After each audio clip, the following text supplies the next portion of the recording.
I think you tell a story in the first season about these two lonely kids who find each other, and there's this sense of you're watching a friendship form, and it ends with a hug. And I think there was something that was exciting about the next chapter of that story where kids' friendships aren't that simple, and just making a friend doesn't mean that there aren't rocks ahead. And so telling that story really with Percy and Annabeth at the core of it was really exciting. I think from a production standpoint, I got turned on by the idea of doing a sci-fi. Yeah. I don't know that I've ever really seen a great one. It's really hard. It doesn't make any sense. All of the ways that you would go about creating a creature in terms of trying to understand how it evolved that way and why it makes sense as a creature, you have to still keep a grasp of, but a really loose grasp. And that process of sort of trying to create something that you've seen dozens of times, but it's never quite clicked, was a really cool challenge to try to figure out a problem like that. And I think from the beginning, getting into this with ILM and everybody buying into let's do a great version of this was really exciting. You don't get to do that often, so that was fun. And especially with a lead he's the third lead of this season, so he's in it a lot, and you can't hide it. Like you have to do it right. And we workshopped a bunch of different things, and then Jon really pushed for this version, which was kind of pushing the envelope and doing something that hadn't been done, that they were using a kind of technology that they were developing to swap stunt actors' faces, right, with other, but not to create one eye out of two, and not have CGI animators to use his eyes. And to get a performance. To get a performance into one eye. What happens when you have two eyebrows? I know when you're angry, and I know when you're surprised.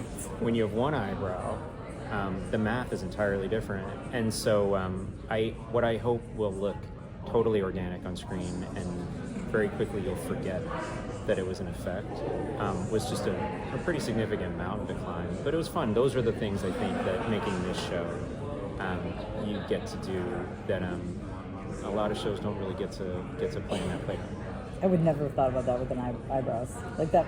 You would really quickly once you started down that road. And so much of performance, an actor's performance, is here. Yeah. Are your eyes, and how your eyes move, and what you're reading out of your eyes. So we needed to preserve what Daniel brought, and so they figured out how to protect that performance. And honestly, the biggest part of it, I mean, ILM, I think, figured some things out that I'm not sure they were sure they'd be able to figure out. But without Daniel in the middle of that, you could do all of that math and it still doesn't matter. And because they're really just tracking his performance, and his performance is so endearing and charming and smart and nuanced, and the idea that a performance like that met a technological solution that could match it was really fun. That's gratifying. What about bringing the chariot action to screen? That must have been a challenge as well. It was the biggest, other than the eye, which I think was its own challenge. Nobody was going to get run over by a horse with the eye. The worst case scenario is we were all going to be embarrassed. The chariot race was our biggest undertaking. Not only the whole circuit that we built, but the three of us stood around with our stunt team and our production team and one of the best horse guys in all of Canada, a guy named Danny Virtue. And we said, can we do this practically? That was the thing, because most of the time it's been done, it's a lot of CG work, a lot of CG horses, and we didn't have one CG horse in the entire sequence. It is all real horses. And we wanted to do it the right way on our homemade track. So it wasn't even like we were using a circuit that actually does horse racing. We had to create it so that it was safe for the horses, safe for the kids. You say homemade like we made it. That was a big deal.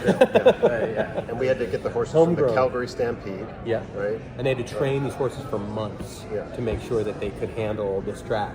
And to switch out the logistics of when a team gets tired and swap them out with another team, but they had to be the same color, right? And all that. I think it was a total of 26 horses that we used throughout the many days. I think with a sequence we shot over 9 days.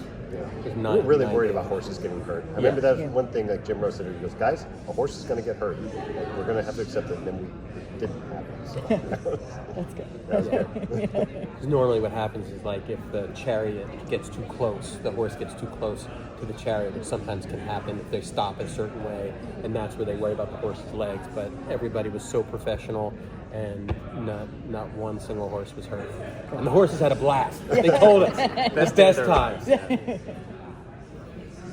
And how much did you work with Rick on just tweaking the story for this season?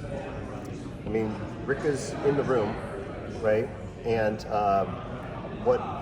he's also writing his next books and stuff like that. So he's doing a lot. But we used his guideline, not just his books, but he would write a document that covers the whole season, and then we would work with that, each weekend. And then when we got into the realities of each episode, once we got to a story breaking, far enough in the story breaking, we took them through every beat. And there were times where it was like, hey, that's great, that's a great change, that doesn't work. I don't think fans will like this. Oh, that's interesting, and so then it's just a process of moving forward and repeating that in outline, repeating that in script.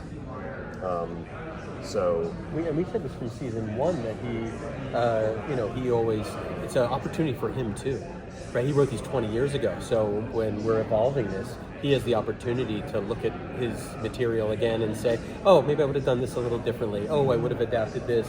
So he's a partner in all of that work.